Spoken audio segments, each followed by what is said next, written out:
Hello everyone and welcome back to our channel. Today we will see that while installing any software or opening an application, if you are encountering this error that the app has been blocked for your protection. You might encounter this error in Windows 11 as well as in Windows 10.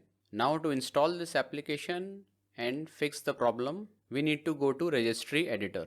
So in the search bar, just type Registry Editor and open this application.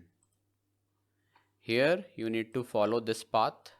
First you need to expand H key local machine. So just click on this arrow at the left hand side and it will be expanded. Then you need to expand the software folder. So expand this one again by clicking on this arrow. Here you need to expand this Microsoft folder. Now inside Microsoft folder you need to find the Windows folder. So scroll downwards and look for the Windows folder.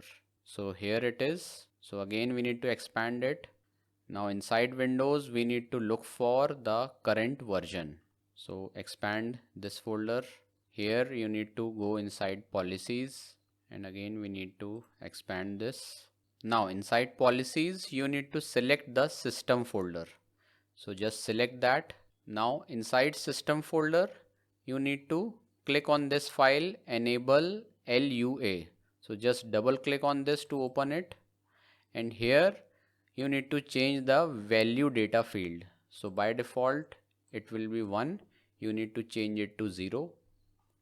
Now just click on OK, and here it is showing the message that you must restart your computer to apply the changes. So you just need to close everything and you need to restart your system. So after you restart your system, you may now install the application without any problem.